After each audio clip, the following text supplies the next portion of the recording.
Good afternoon, everybody. Give us just a minute or two to let everybody else join, and then we'll go ahead and get started.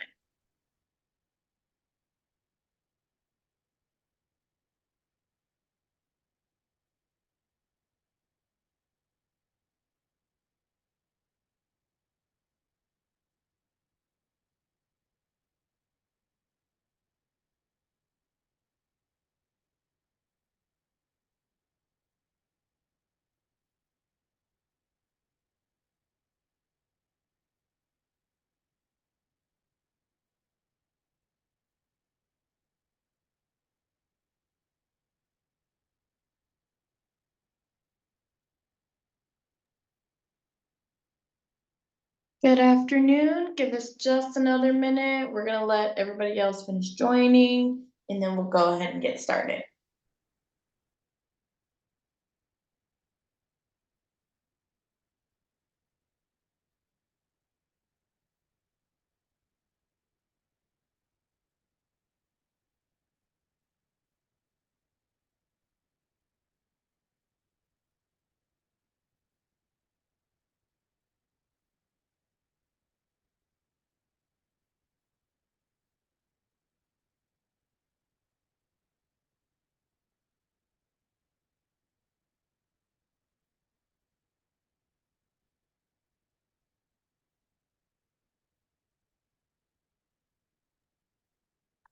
All right. Good afternoon, everyone. We're glad to have you with us today, and welcome to Responding to DIR Cooperative Program Co-op Solicitations BidStamp / VIS Response Upload Training. Before we get started, let's cover a couple housekeeping items. Just a reminder that you can change your audio by switching between your computer and phone. We want to remind everybody that everybody is muted this afternoon, but if you have any questions or if you have something to address with the group, please open your Q&A box and put your questions in there, and we'll make time to answer those as we go today. But before we get started, if you would, please raise your hands real quick and let us know that you can hear us pretty clearly this afternoon. All righty. Thank you for that. Also, we'll be making the handout available after the webinar ends. Today's speakers are going to be Stephanie Harrison, Director of Cooperative Procurement, and Vanya Raymakers, Procurement Lead. The agenda for this afternoon is going to be training objectives, vendor account request, vendor account management, vendor solicitation response, creating your pricing form, do's and don'ts, Q&A, and then closing. I'm going to go ahead and pass it over to Vanya. Good afternoon, everybody. Just a couple disclaimers that what you're going to see here is everything as it stands today.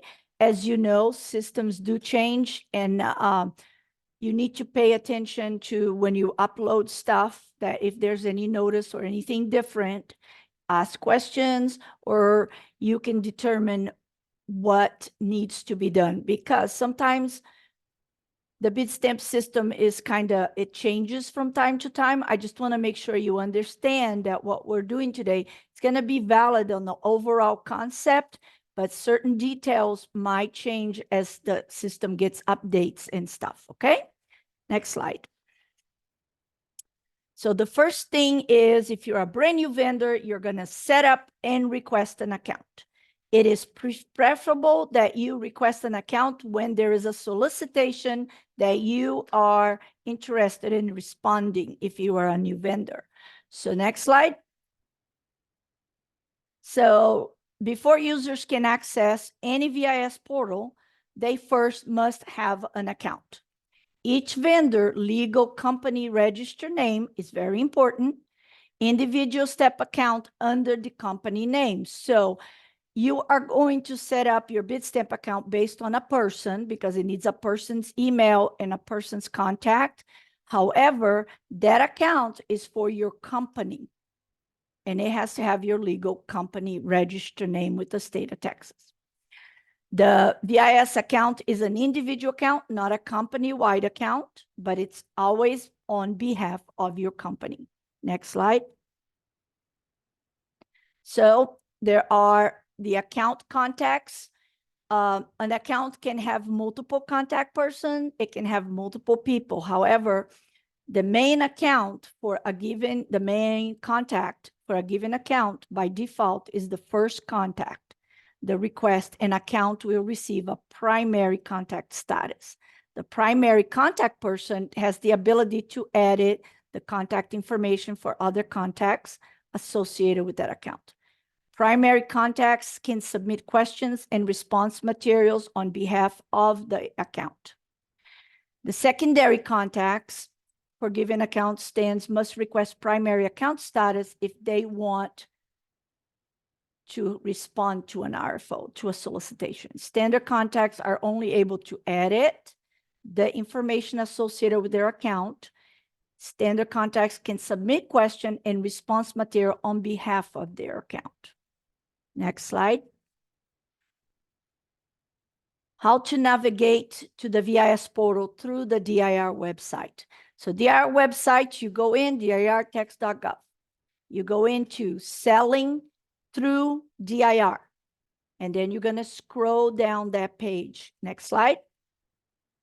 You're going to go into schedule of solicitation opportunities next. Next slide.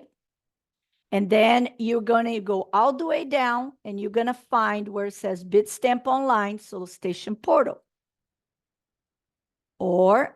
And then you're going to have this. If you have a login already, you can just log in through here. If you don't, there's a button right there to request a new account. Okay. I'm sure there's other ways to reach the BidStamp VIS portal, but this is the easiest way for new vendors. Next step. So this is the form you are going to fill out to request an account. And we'll go over the information that you need to have in hand as you fill out this account. Okay, next slide. So here's what you need. You need your vendor name. Vendor name based on your legal company name, the company that is registered, and it's showing on your SOS registration, your franchise tax, your company registration. The full name of the user requesting access, the email address, the phone number, the vendor FIN number. Make sure in the past we were using vendor IDs that Texas associates to vendors. Now we will be using FIN numbers, federal identification numbers only, to make it consistent across the board and to allow new vendors that don't have Texas ID to produce the information required. Then you're going to tell us your hub status. And are you a hub or not? And what is your classification for your hub status? And then you're going to tell us the solicitation number of interest that you are trying to respond to. And then you're going to provide a description of the request is submitting. So for example, do you want to submit related to IT procurement? Are you going to respond to a specific solicitation? You just let them know what your company does and what type of solicitations you're looking for. Next slide. So the VIS portal overview. So the vendor information system provides interested third parties, prospective bidders, vendors, past vendors, the ability to create a profile that supports the key functions required during the solicitation response process. The below diagram outlines the high-level process associated with the portal. So first you create an account, then you can manage those accounts, and you can submit responses through the BidStamp, and you can use the internal response management options that you're going to do by, you're going to manage your responses. So you're going to find out where it is, what needs to be done, what documents you can go in throughout the solicitation process until the opening date and update documents, replace documents, whatever you need to do during the process. Okay. Next slide.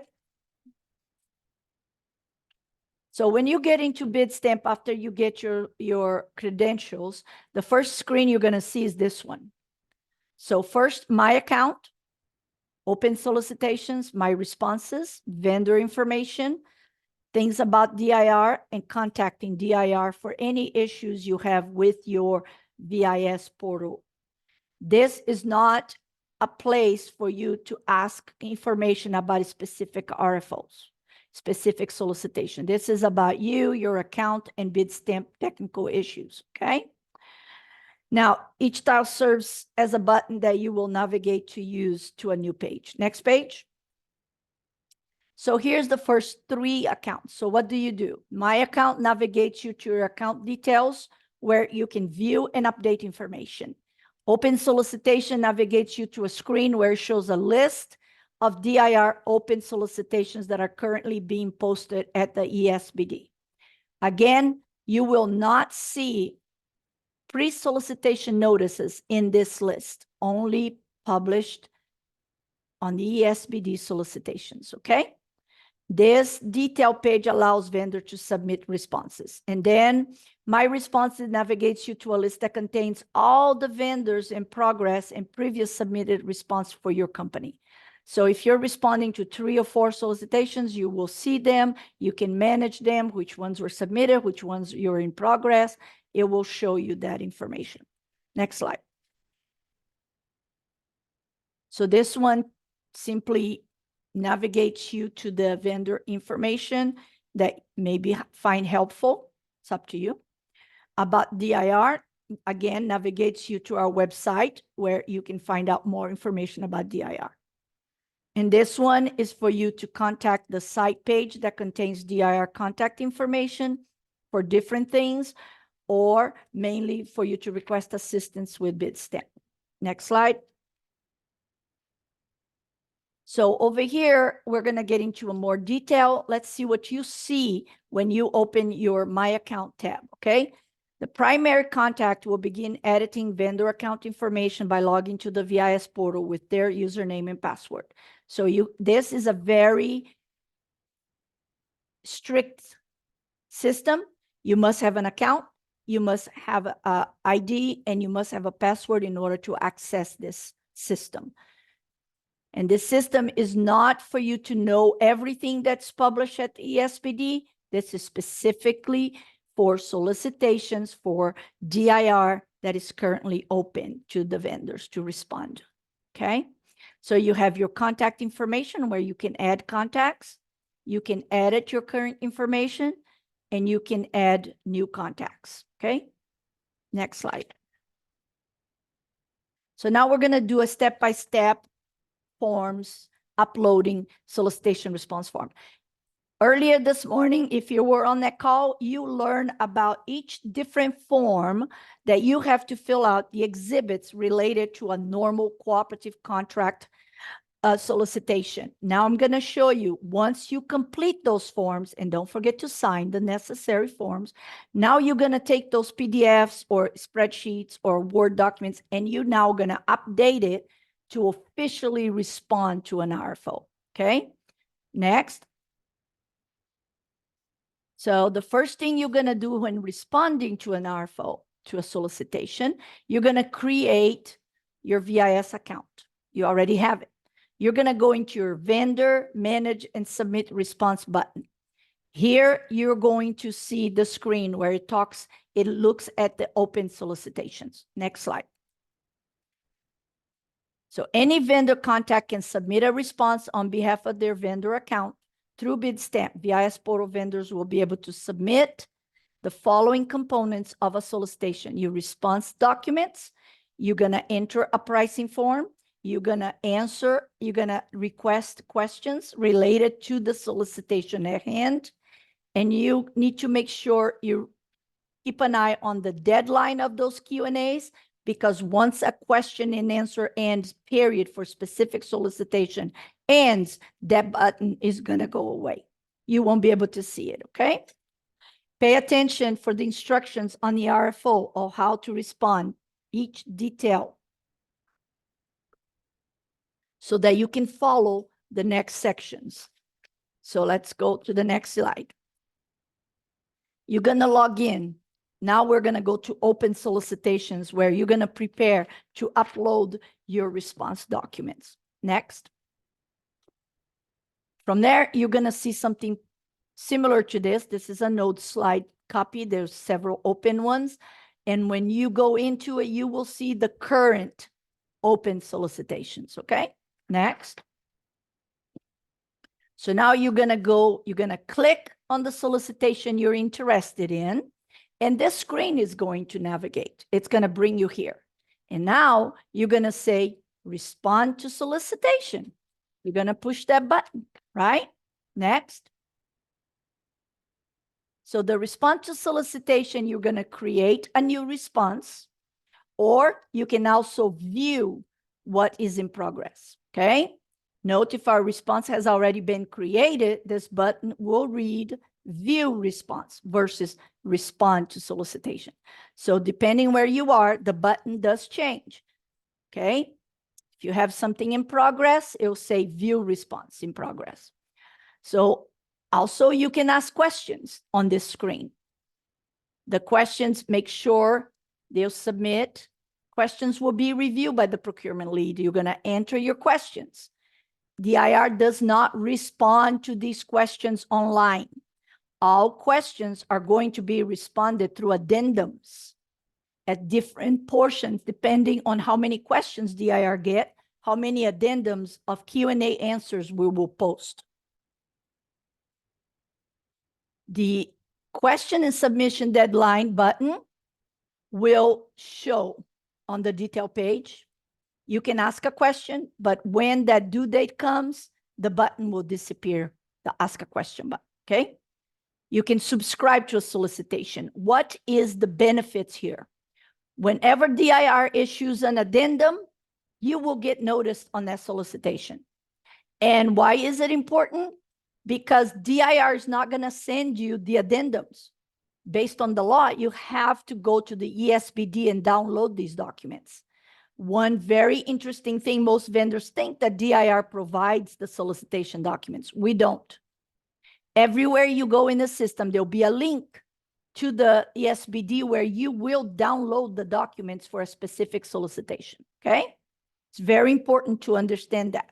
When you subscribe to a solicitation that you are responding, then you will get notice that says, hey, DIR posted an addendum to the ESBD. Then you go to the ESBD and download that document, okay?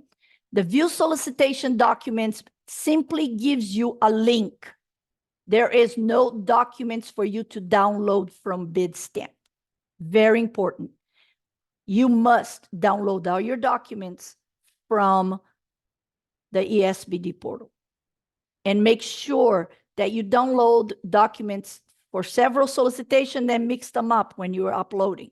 I've seen it happen. You upload a document that is referenced to RFO 565 and you put it on 575. Be careful. Be careful and know where you are on the system and what response you're providing and what documents you're downloading if you're doing multiple responses at the same time. Next slide. So this is what you're going to see when you start to respond to a document. Now, why is it that I have two screens? And I'll tell you why. A solicitation might require that you create a pricing form and it might not. So if a solicitation you're responding to has the create a pricing form, that's a requirement. If the solicitation you respond to does not have the create a pricing form, then you're good to go. You don't need to create a pricing form. So it won't confuse you, okay? So now let's talk about this form and the individual pieces. Go ahead. Next slide. All right.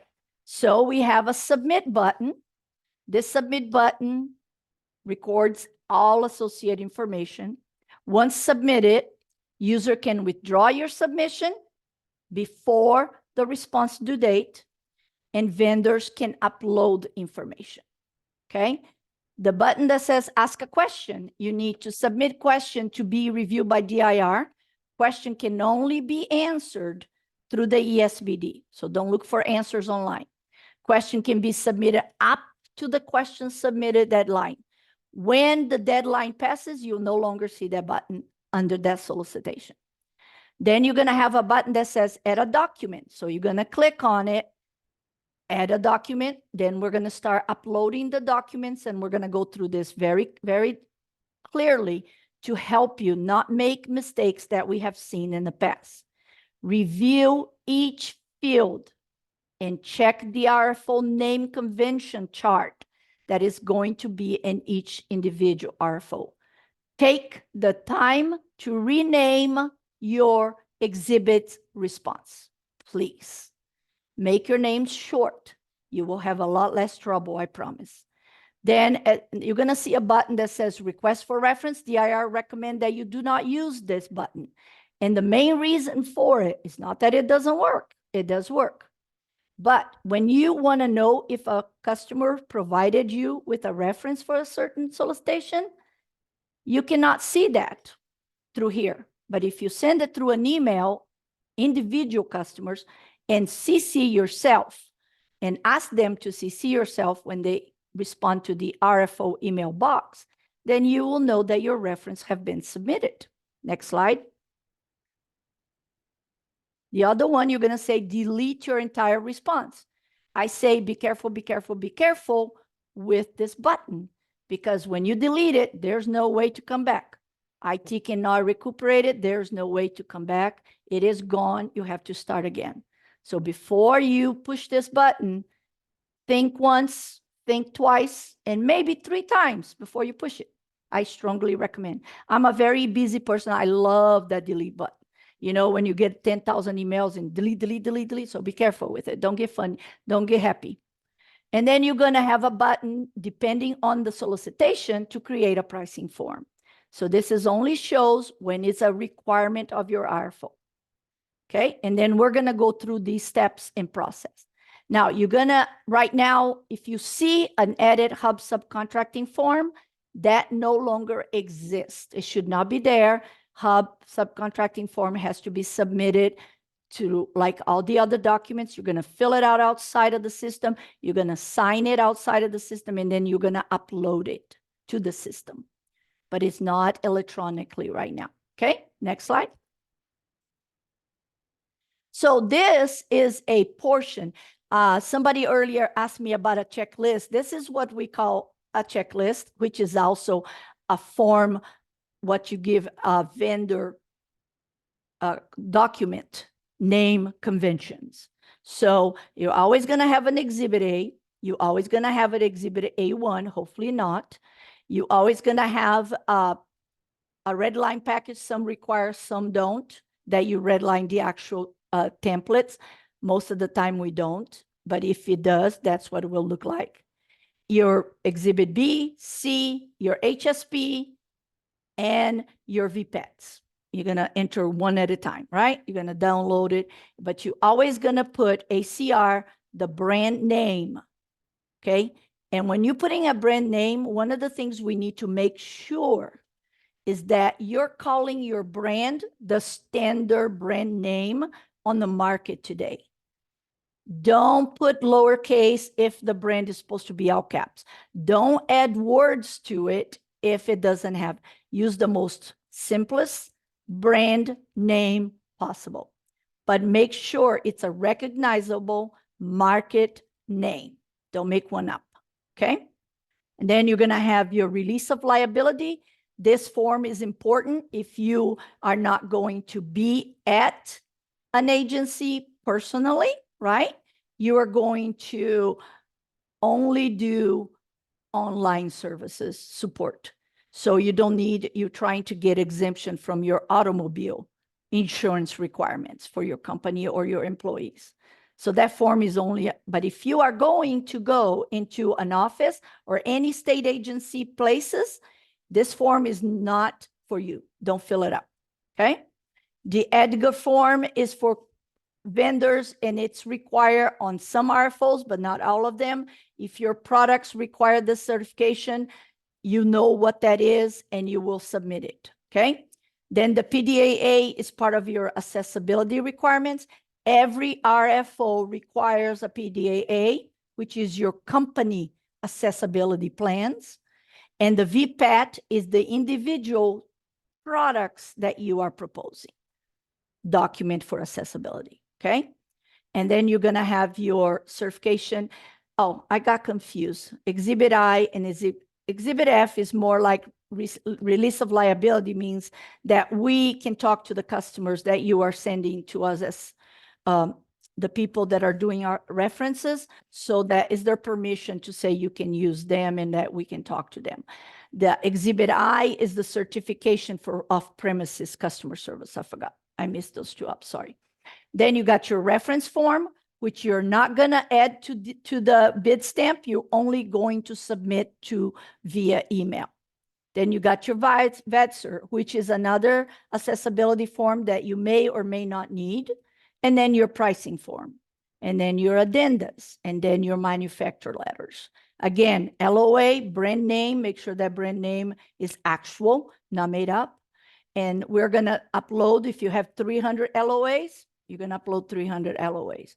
And some RFOs, when things are very large, they allow you to zip these LOAs and send them via the RFO email.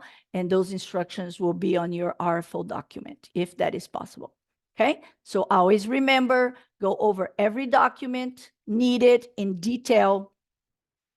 Make sure your response files have the correct name convention. Files with name that are too long or have characters will not upload. And then we're going to get 10,000 calls to IT that says, my file's not uploading, my file's not uploading. That's the number one reason they don't upload. You didn't follow the name convention and the document name is too long. Okay, next slide.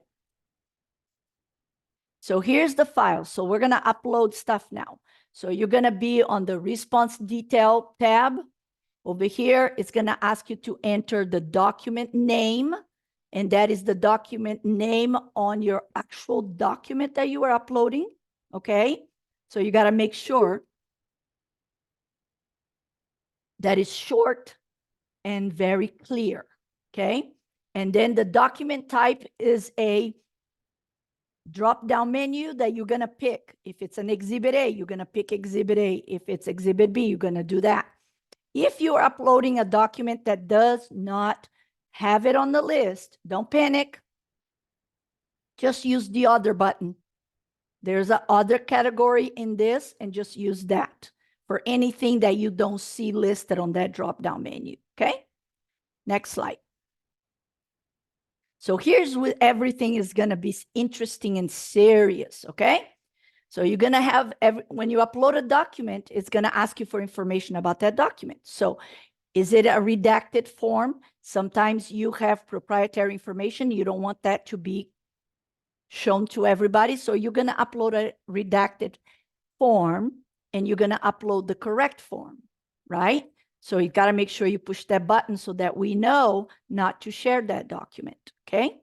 Then you're going to select the file right over here.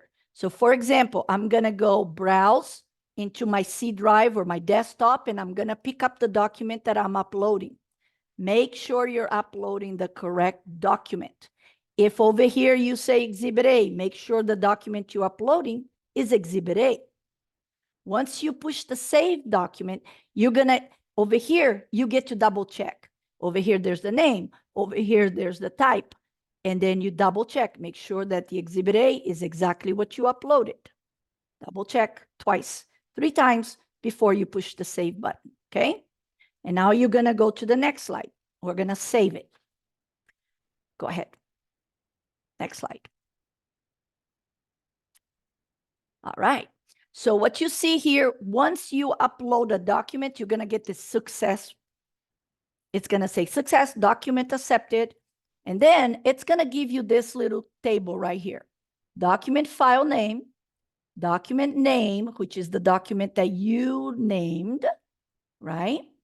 And the document type, that is the button you selected. Now, the document file name and the document name, when you look at them, if they don't match, if you said that you're uploading Exhibit A, but you actually uploaded a parking map, complex map, that's not the same document. So when you're doing your checklist, you're going to say, oh, look at this. I added Exhibit A. I'm good there. but you didn't. You uploaded the wrong document. So at this time, right here, you can revise, you can change it, and make sure you're uploading the right documents. I cannot tell you how many times vendors complain, oh, but I uploaded, it says right here, Exhibit A. And then our technical people run a report and they say, yeah, you said it Exhibit A, but you actually uploaded a map instead. And that's your response. And after you submit, there's no way to go back. So be careful and actually make sure of what you're uploading every single time. So once you upload one, you're going to say, add another document, and so on and so forth. Okay. Also over here, you can delete the entire response. So be careful. You can withdraw or delete in the screen. And you don't want to do that because this is about your entire response, not that document. If you want to fix this document, you can re-enter it. And then you can delete, you can request to be deleted. Okay, next. So you basically have 3 fields to verify that you are uploading the right document with the right name and that you are making sure your checklist is complete. Because when you look at the list of documents uploaded, you're going to see the file document name you enter and you upload it, okay? So you get to actually, this is a new field and it's to help you verify that you uploaded the correct document. Very, very important. Then you're going to repeat this process until all the documents are uploaded, okay? Go ahead. And vendors can continue to upload documents up to the moment of the closing of date and time, okay? We don't recommend you do that. You know, try to be proactive and do things early. Next step. So now we're going to talk about creating a pricing form. So we went through, let's say an RFO has 5 exhibits and you uploaded all your VPETs, all your letter of authorization, your exhibit A, B, C, D, and whatever other exhibits you have to provide us. Now you're going to create your pricing form if your RFO requires. Okay, next. So if you get into an RFO response screen and you see that little button, that means you have to create a pricing form. You have to, because that's where the system evaluates pricing and evaluates your score. And if pricing consists of 40% of your score and you don't have a pricing to be evaluated, guess what? You get a 0. Sometimes DIR will work with vendors, help them submit, and they will enter the pricing for you. But depending on the solicitation, how many vendors we have, and assisting you with your pricing form and for us to create it for you, is based on our discretion, on our timeline, and what's on our plate at the time. So I strongly recommend you enter it yourself. Okay, next slide. So here we go. Now, every pricing form is going to have some basic fields. When we enter your RFO into the system for you to respond, each procurement lead, based on their pricing form requirements, will create the fields that you will see. Right now, you're seeing quite a few fields, but it could be more. They could select more. I select very few because when I am doing software, I only need these fields. I don't need anything else. But if there's an RFO out there that requires you to enter price, require you to enter service, you need to pay attention to what your RFO pricing requirement is. And 9 out of 10, everything you need to enter your pricing form into BidStamp is going to be on your pricing form spreadsheet that is provided with the RFO solicitation. Okay. So for example, category. So you're going to put in, is it hardware? Is it software? Is it whatever it is?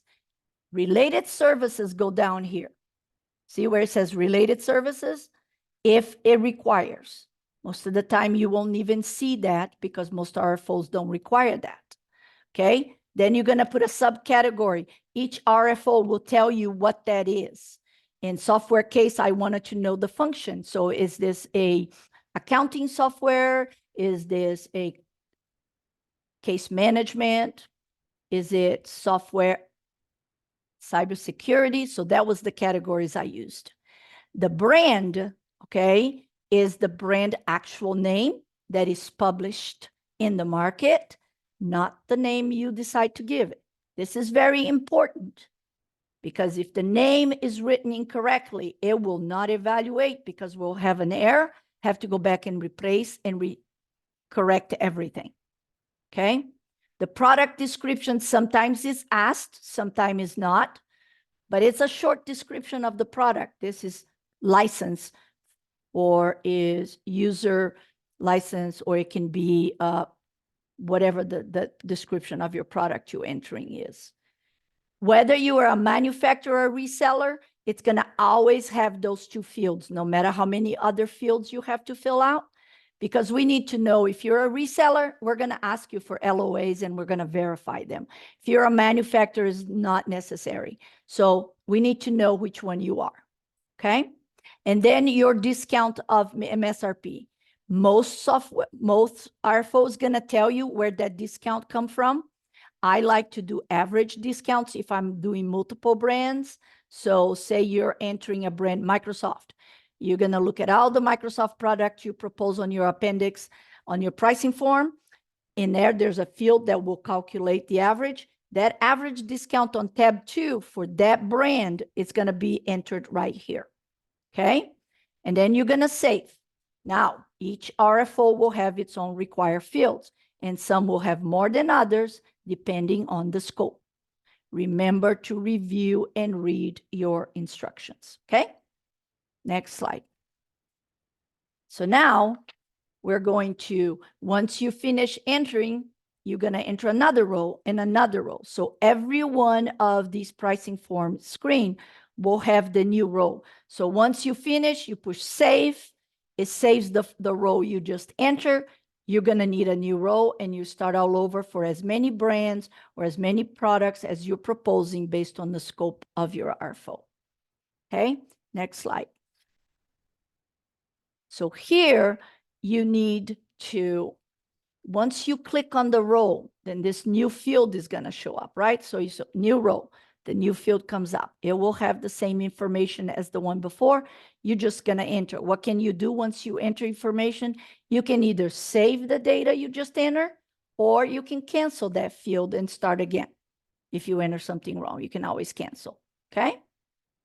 And that's the same for services as it is for products. Next. So let's recap. So a new record entry will be created in the product or related service list as you enter them. Fill out the fields displayed. Use the scroll bar to navigate across the system. It's not going to show everything depending on how size of your screen. So right here on this bar that says scroll, just scroll to the end to make sure you didn't miss any fields. Once you filled out the forms for each selected, you will save and go to the next entry. Repeat steps 1, 2, 3 until all your products are entered. When all pricing information has been included, saved, you can select the submit button, okay? Select the submit button when you're finished with step 1, enter form. Step 2, create pricing form, then submit. After you review everything, of course. Next slide. So things to know about pricing form. So always remember to check the success message and make sure that you are entering the correct information. Double check 1, twice, 3 times if possible, so you don't have to redo your work. The data can be changed at any time until the submit of the response. You can update, you can revise, those options. Remember, each RFO solicitation will have its own set of fields and its own instructions for entering your pricing form into the BidStamp system, okay? Always check the information. In some instances, even if the RFO is not evaluating pricing or pricing form may be required, be sure to follow instructions. Some RFOs is service only, but the system requires a line of the pricing.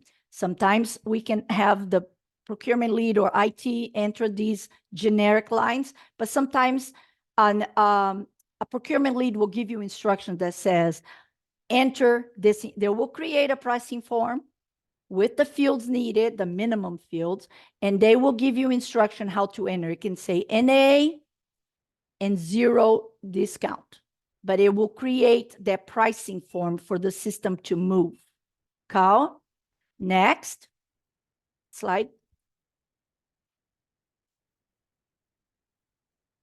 A success message. Okay, next one, sorry. What's going on here?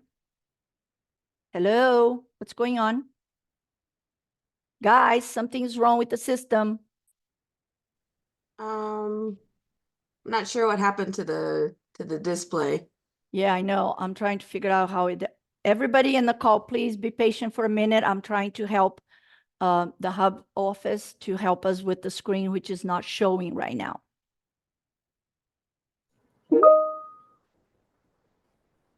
Patty got kicked off the Zoom. It'd be just a moment. Okay, no problem. Meanwhile, we can just talk about a few things. So based on this being a automated system, some vendors might have issues with disabilities that might not be able to do this. There are help for you to create your BidStamp data upload system, and you just need to ask, make sure you ask within 10 to 15 business day of the opening of the RFO, because we need time to help you. If we need to assign somebody for you to send your documents for us to upload it for you, we need that time, and we can't not do it the last minute. DIR solicitation after, okay, we're trying to figure out how to get back in here. We don't have a lot to go through, but we'll get back to soon enough. So remember, you can ask for help, okay? But you got to give us time, guys. There is an average of 200 response based on some RFOs. And some RFOs, we get over 400 responses. So if we got a lot of people requiring assistance, next slide, we're back on. Yay! That's it. That's what I was talking about. So make sure that you give us enough time in order for us to help you with this, okay? And there's a way for you to request help, and it will be on your RFO instructions. Next. So let's have a reminder right now. So questions answered today, that is based on an RFO solicitation, not this training. I'm just letting you know this information, is that everything done on a presentation or an event is not official until it's posted as an addendum. Any changes to your proposed solicitation will also be posted to the SPD. And it's your responsibility to monitor and see when. And there are times when vendors get real quick on responding to an RFO, and they're really good at getting ahead of the schedule, but then later on, a few weeks or 2 weeks, there's an addendum posted. Well, you can go get the addendum, sign it, and upload it to your response, even though you already submitted. But it must be done before the solicitation is closed, because once that closed time and date happen, you cannot access your responses anymore. Okay, next. Remember, when you in BidStamp, file name convention, very important. Remember to upload your signed documents. Hub and Exhibit A is a disqualification if it's no signed. And when you uploading into BidStamp, verify your file name that you just uploaded with the file name that you just thought you uploaded, and make sure they're right. So take your time so you can do it right the first time, okay? You must upload your PDAA and your pricing sheet in Excel format. Do not PDF these documents. You must create a pricing form according to your RFO instructions. And above all, don't forget to hit the submit button, okay? Next. Real quick on the submit button, Vanya. Yes. So even if you're in the middle of uploading a document and the 2 o'clock time passes, that submit button's gone. So please, please, please do not wait till the last minute to go in and submit your response, because the submit button will leave at 2 o'clock. It's grayed out. It's not even there for you to utilize. So you have to have it submitted prior to the time, the central time deadline and the date. And just remember, guys, I was in the middle of responding when the system quit on me. Is not an excuse. Just like everything else, the law requires specific rules, and this is one of them. So remember, if you had a bunch of binders responding to a proposal or a bid, and you're in the elevator and 2 o'clock hit, it's the same concept. It doesn't matter where you are, how much work you've done. If you're not on the right time and push the right button and it didn't come through, because once a solicitation closed, DIR has a process by pulling the responses into a file for evaluation and review and all of the stuff we do after it closes. And if you're in the middle, you're not coming through, no matter what you say, no matter what you do. So I say, be proactive and do it before the time. Spend your time on the form's completion and information, and leave yourself enough lead time to upload your documents, because filling out the forms, it's important, it's required, but if you don't upload them and submit, you did not respond to the RFO. And please, please, please, pretty please, do not email your responses through the RFO email box after the deadline or even before. Make sure Those you are not respond. accepted. We are not That's allowed right. to accept those at all. And it's like you didn't submit the proposal. So in Vanya's example where she's using the in-person thing, it's the equivalent of you taking it to the wrong floor and leaving it there. You got it in the building, but you didn't get it to the right floor in the right room to submit your response. So same thing. If you're emailing your response in, it's not going to be accepted because it didn't follow the instructions in the solicitation. Exactly. And another thing you need to remember too is that when you submit your button and it's over, you're going to get a confirmation that it was submitted. When you, back when you brought in your response packages to the proper location, there was a timestamp that was given to you that, yes, you propose in the system, you get that notice that says your submission was submitted successfully, okay? And don't wait until the last minute, please. Next slide. So when you're in BidStamp, there's do's and don'ts. Let's review those. Next slide. Maintain your registration accurate. I know I say that total all the time, but this is regarding your BidStamp.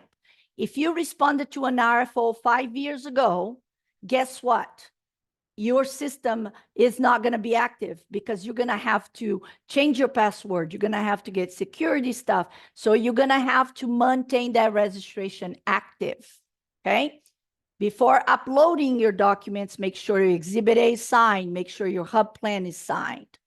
Make sure you fill out the pricing form and send a spreadsheet, not a PDF file, okay? Create the BidStamp pricing form all times if it's required, okay? And don't forget to submit.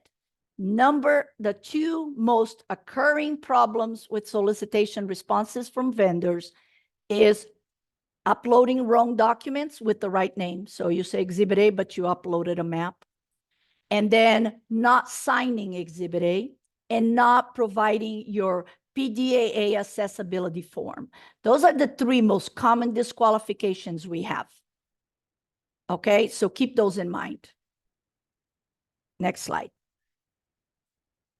Now here's the don'ts. Don't forget to sign. Don't get too many exceptions, and don't forget to upload your exception documents. Don't contact anybody that is not your procurement lead. If you have BidStamp problems, then there is a way in BidStamp where you can ask for help. And in your RFO, it will give you a BidStamp contact, usually Stephanie or the procurement lead or the IT folks. But we recommend that you always use the help button and the email address for the IT, because if you have a BidStamp problem, it must be a technical problem. And that is not contacting anybody in the agency. That is between you and the BidStamp system. Okay, but if it's anything different than technical problems, you must contact your procurement lead, okay? And please don't miss meeting opportunities to learn about the RFO you're responding. And I always like people to ask questions. To me, there is no stupid question.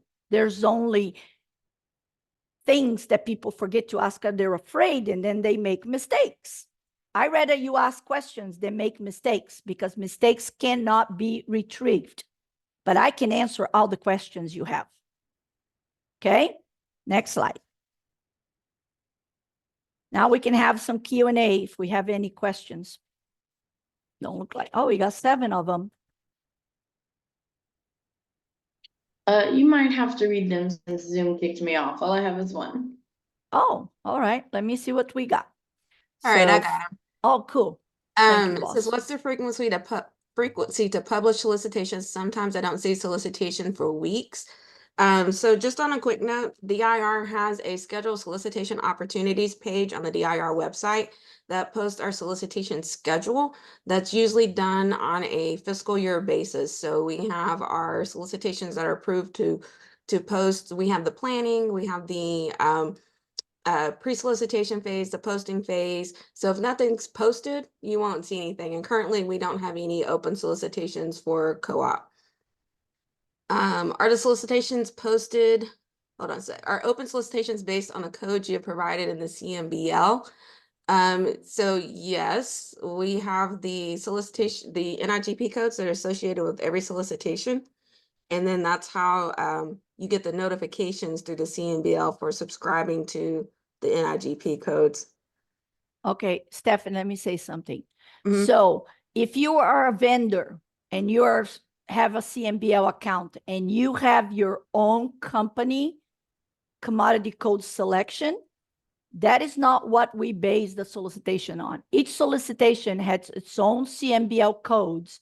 You will get ESPD notices when your registration with the CMBL meets the RFO commodity codes. Make sure that you know the distinction between the two. Go ahead, boss. When clicking the open solicitation, okay, so this is asking that you can't see anything in BidStamp. It's because we don't have anything posted that's currently open to receive responses to. So if you have a BidStamp account currently and you're trying to look and see what's in there, it'll only show the responses that you've already submitted to, but there's no new ones to submit a response to. This next question is kind of a general question. It says, my understanding is that DIR offers a debrief period after solicitation is awarded. In your years of experience as DIR procurement managers, have you ever happened to see one of the vendor debriefs uncover something like a genuine oversight or mistake made by the evaluation team for the cooperative contract solicitation that ultimately led to DIR deciding to reverse their decision from no to yes award for a co-op? No. That doesn't happen very often, if at all. Because they're reviewed and reviewed and reviewed multiple times before we send out the invitation to negotiate and or the non-intent to negotiate. They're like the scores are reviewed by so many people. So it's very unlikely that we uncover something during a debrief time that would lead to the reversing of that. Not to say that it never happens, but I've been here quite a while and it doesn't happen often, if at all. Do we need to add discount for services too? If like, oh, hold on. Like if there's development or project management work involved, will that need to be discounted? So here's the thing. You're having to be competitive not only to get the contract, but then you have to be competitive for our customers to select you. So ask yourself, if you're going out and you're buying something for yourself, for your home, and you're looking at a plumber to come to your house and you have a coupon for 40% off from this plumber, and then you have another plumber that's offering the exact same services, but they're not giving you the 40% off. Exact same. Who are you going to go with? Our customers do the same thing. So whenever you're looking at making a proposal, you need yours to be competitive against everybody else who's submitting. And then after award, it has to be competitive with those who received the award. So hopefully that answers your question there. Let me add something to that, Stephanie. So what Mhm. you're saying here is when you're filling up your pricing form, the service needs discount. Yes, it does. But ultimately, whether you're going to enter those services discount in the BidStamp pricing form requirements, it will be determined by your RFO, your solicitation instructions. And that's what you will have an answer if you need to enter a specific discount for services or not. Okay.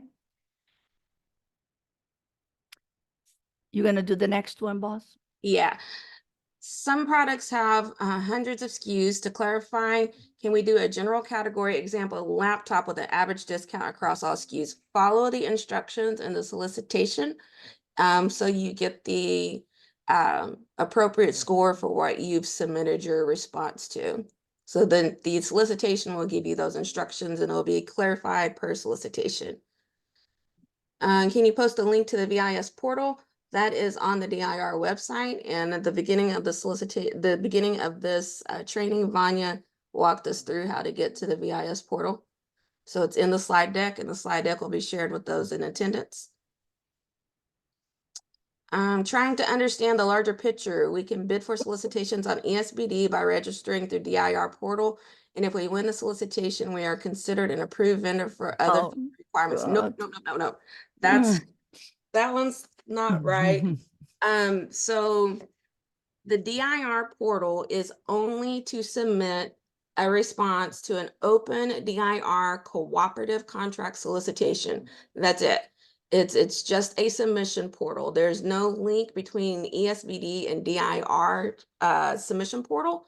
ESBD is where state agencies, not just DIR, post solicitations that are open for either pre-solicitation or the posting phase. And then once things are awarded, we post the awards on Electronic State Business Daily. It is the public posting and notification site to all vendors. So registering through the DIR portal just allows your company to submit to DIR cooperative contracts that are open to receive responses.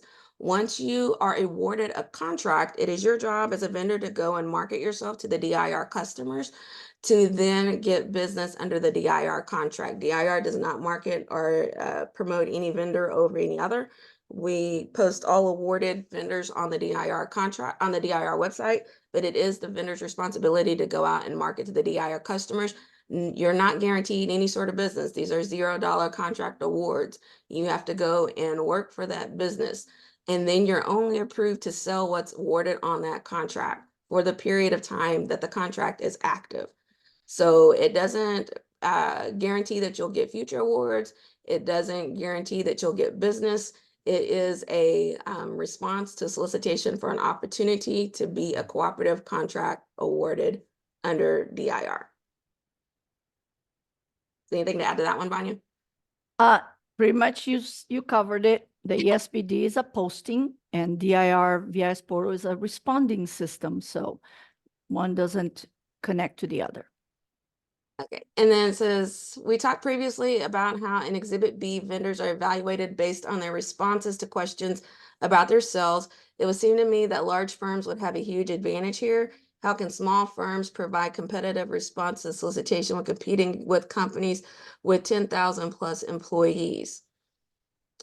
So the size of your company doesn't matter to DIR. You have to be able to show that you can meet the customer's need based on the solicitation that we're posting. So for example, on our current solicitation that we're negotiating and awarding, we have a pretty big mix of, a pretty good mix of vendors from large companies to sole proprietors. But even the sole proprietors were able to demonstrate how they can meet the need of the scope of the contract, scope of the solicitation that was posted through their proposal. So it's not the size of the company, it is how can you convey what your company does, and does what your company do meet the need in the solicitation. So I hope that made sense. How do we market to DIR customers directly, or are there other common methods? That is a business decision that you need to make, and that is a part of your response on how to market to DIR customers. We do have multiple resources available There's various videos that are posted on the DIR YouTube channel. I think it was in the last in the previous training that we did today, where Rania talked about some information that's available on the open data portal, and that's public information where you can go and you can find the DIR customers, you can see who's making purchases, you can look at the legislative budget board reports, that's also public information, and kind of see what agencies have set aside for their budget for technology and which agencies are going to start using things. That's state agencies only, which is only a quarter of the sales that we get under the $3.4 billion annual sales in the cooperative contracts. The other 75% are state, are local higher education, K through 12, city and county governments, and some like emergency response type entities and hospitals. Our complete list of DIR customers is on our complete current list, I will say, because it does get changed and updated, is on the DIR website. Can I add to that, boss? Of course. So other common methods of marketing is attending DIR events, which are posted on the DIR calendar and event calendar in our website. So like right now, we have DIR Discover coming up. We have DIR Connect coming up. Customers attend these huge events. We have tons of hub events, hub subcontracting events listed. You can attend those. You can get to meet customer state agencies. I know some of them like DPS and large, like Facility Commission. They actually host, meet the vendors for customers to come meet you. And you can look at their website, depending on what you're selling. If I'm selling law enforcement, I'm going to take a list of all the law enforcement agencies in Texas, and I am going to find out from their websites what the information they have. They have to post information. They have to post what they're planning to purchase. So there's all kinds of information out there under the Public Information Act that you can obtain to market your contract.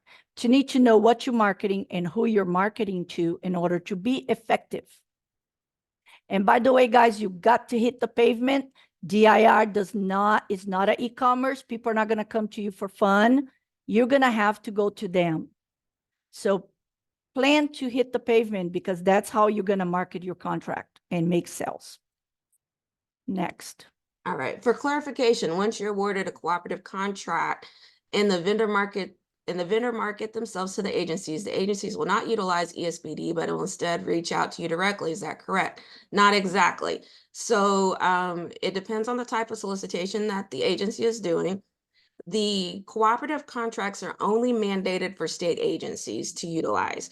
They have to come to DIR first for technology, but if it is above a certain threshold, they have to do their own solicitation.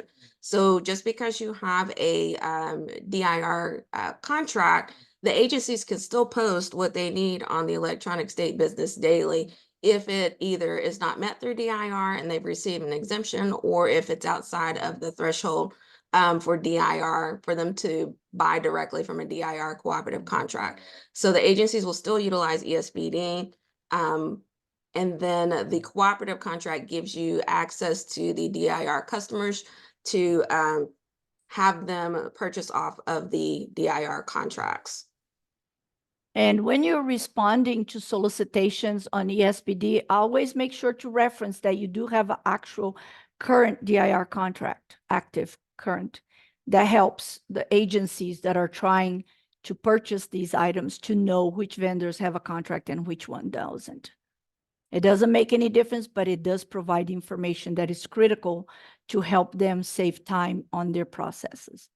And remember what I said earlier, that agencies have their own internal process of limits. Some say up to a certain dollar amount, you need 3 quotes from cooperative contracts. Others say you need 6 quotes. Others say you need to do a scope of work solicitation and send it to these vendors on the DIR cooperative contract. So there are different scenarios. And then there's customers that just is going to open a contract and purchase because they don't have other restrictions like our volunteer customers, a lot of them don't have the same procurement restrictions. So getting to know your customer base, their policies and processes will help you understand how to market your products. All right, this Next. next question is doesn't have anything to do with this, but it is asking about pricing. It says, is there any protection in place to prevent small businesses from being priced out of software and technology contracts by larger corporations? What safeguards or support systems exist to ensure small businesses can compete and thrive with the DIR? So you're not competing against DIR? If I'm not, the question is kind of worded weird at the end, but pricing is market rate, right? You have the manufactured suggested retail price for most things that businesses are reselling. And so your pricing, if you're a reseller, is negotiated between you and the manufacturer that's authorizing you to resell their software. If you're the manufacturer of your own software, you're in control of your own pricing. But if you're reselling on behalf of a manufacturer, that agreement for that price structure, the initial price structure is with you and the manufacturer. And then what you propose to DIR is the business decision that you've made to propose that the discount off of what your price is to DIR. So it's kind of DIR doesn't control any of the pricing. What we negotiate are the discounts off of the pricing that is proposed, but the pricing is controlled by the market. So I'm not sure how anybody would control that, because that's the manufacturers and the market controlling the pricing. But your agreements with the manufacturer will help set what your reseller agreement is. Do you have something else to add, Vanya? Yeah, I was just gonna say, small business sometimes have a difficult time with certain things. However, when we negotiate a contract with you, we do take in consideration that larger vendors can provide bigger discount than you, and that's not going to count against you during negotiation to get a contract.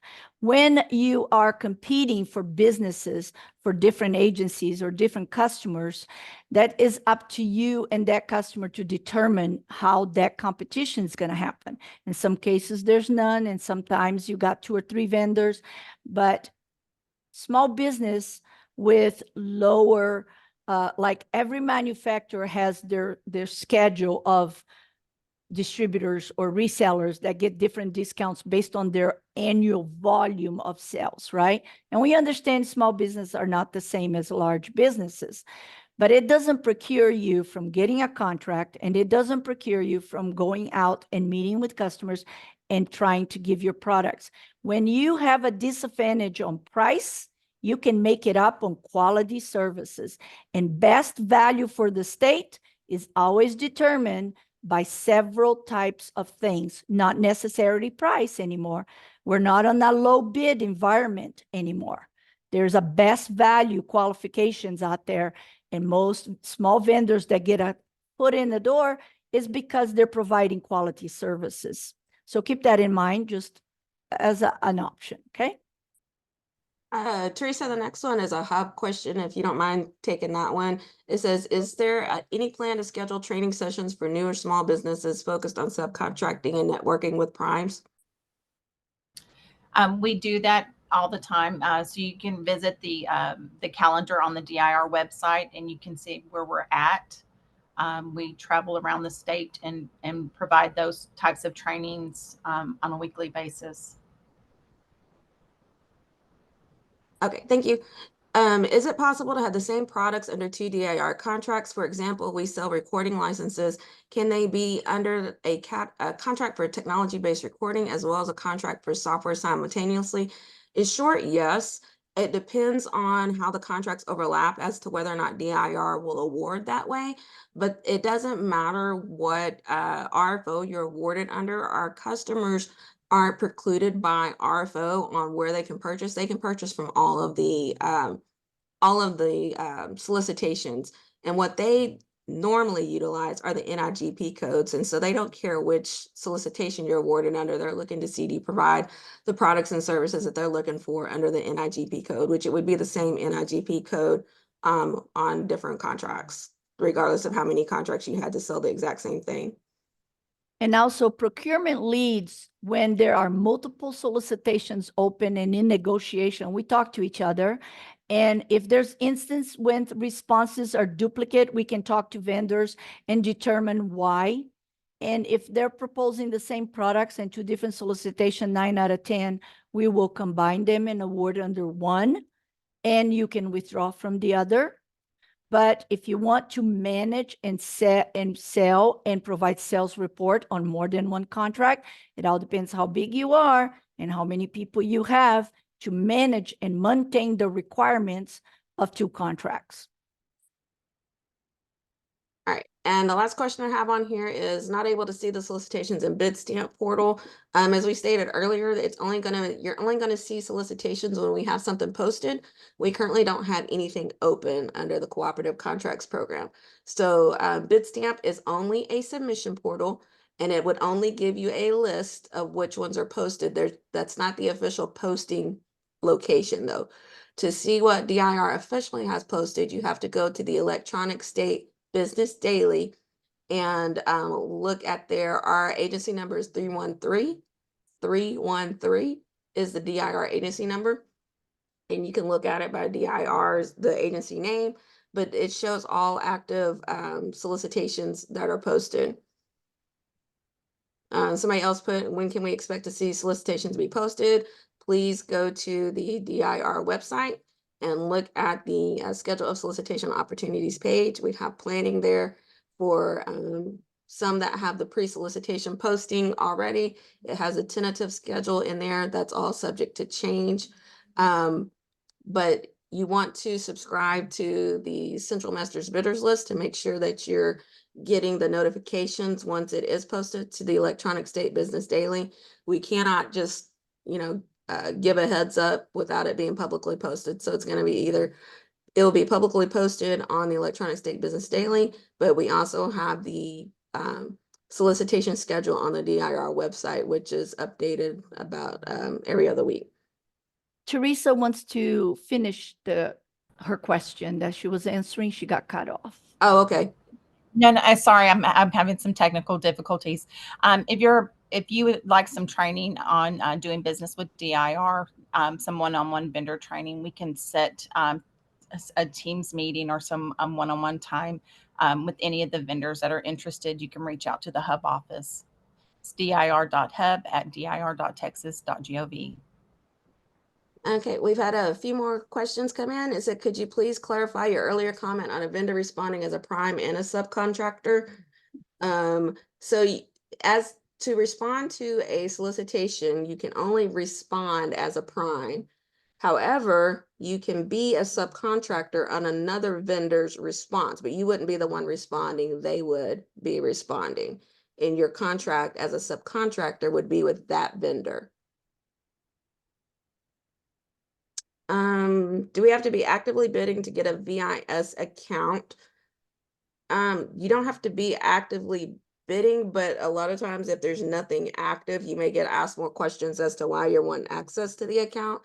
It is a manual process. This is going to answer the second question up here, which is how long does it take to get a VIS portal account? It's a manual process. So there is a human on the other end of that's vetting and making sure that, one, you're an agency that sells technology products and services, and then that you're a legitimate company and not a bot.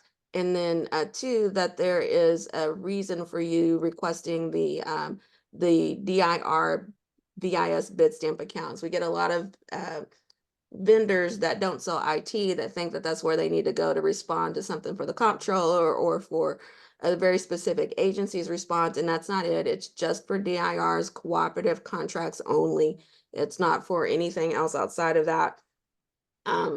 But it does take several business days for a portal account to get approved.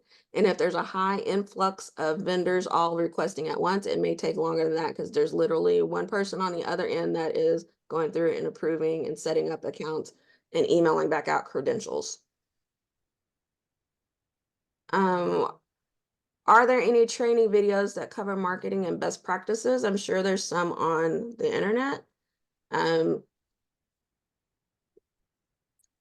DIR, I said, I'm confusing whether I said it's in this training or the previous one, but we have a very robust YouTube channel. If you go look at the Department of Information and Resources on YouTube, there are a ton of videos on there about how to do business with DIR. There's customer training videos on there. There's a lot of information on the DIR's YouTube channel. Looks like this might be the last question. Are notices of upcoming solicitations or renewals for active contract awardees sent out to notify when a contract is coming up for renewal? If you have a current contract, that is your you need to be in contact with your contract manager. That's separate from procurement. They're a different group that handles the current contracts. My team, and Vanya is on, we are only doing the procurements. And so we send out the notifications to those that are registered on the CMBL, to the hub vendors on CMBL that are registered. They get the notifications, as well as any vendors that, and this part is a courtesy, it's not required. We did send it out to the vendors who have showed interest in the solicitation that we're made aware of and that we have the current contact information on, but that part's a courtesy. That's not required of DIR to do that part. So the official notifications are going to be posted on the Electronic State Business Daily for solicitations. Renewals are something completely different. That is for a vendor that already has a contract and that has renewal options left on it, and that needs to be worked out with your contract manager. Let me add something to this. So one of the misconception of vendors is that DIR, so you have a contract with DIR, for example, and it's a 4-year contract, and that 4th year is coming up. That contract will die. If there's no renewals left, if it's only a 4-year term, that contract will die, and that contract has no bearing on the new solicitation competitive process. You will need to respond to the solicitation that, for example, if you got awarded a contract under RFO 416 before, that reference will be on the new solicitation that will replace all of the software contracts that were awarded for 416. So you need to be aware of what RFO number and name you were awarded a contract, so that when you look at the pre-solicitation notice, it will say this solicitation is for new vendors and it will replace the following RFOs or this RFO. So it's a rebid or a resolicitation of a specific RFO that was solicited before, but it's very important to know that DIR does not renew, that we will renew a contract when there is a contract renewal option, but contracts will die if they will be replaced by new solicitation, by new competitive, by new evaluation. So in an old way that I used to tell vendors, the cow does stop giving milk after the contract expires. Okay, so it's not a forever contract. It does have a limit. And it's very important to understand the difference because, for example, on software, I had 67 vendors that have current software contracts that did not propose to the new solicitation. Their contract will die and they will not have a new contract until they respond to the solicitation for the new software solicitation coming in the next 4 or 5 years down the road. Okay, so that's very important because I got a lot of people confused about those two things. Thank you.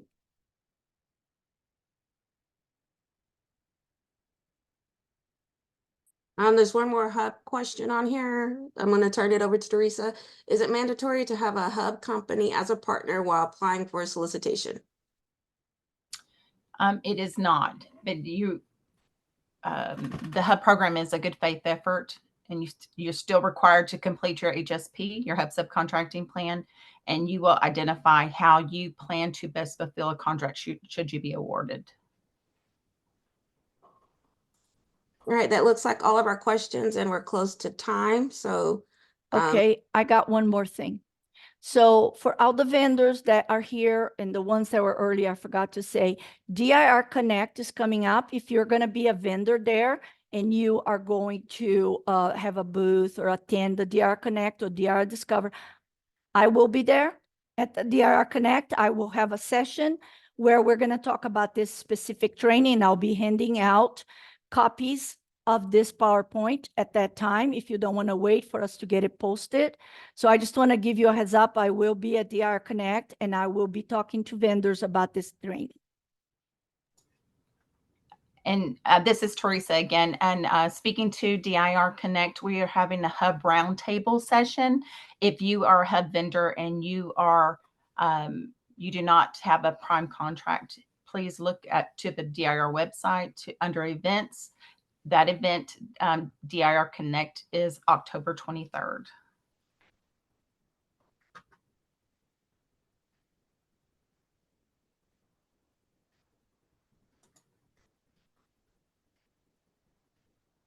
Okay, so always remember to look at DIR calendar of events and the website, and it will tell you more information. Unfortunately, DIR Connect is sold out, but there is a waiting list if vendors want to still get in it, okay? And it will be on our website, all that information. I think we're done. Thank you, everyone. Really appreciate all the attendees, and hopefully that this was informative and it will help you in the future procurement solicitation responses.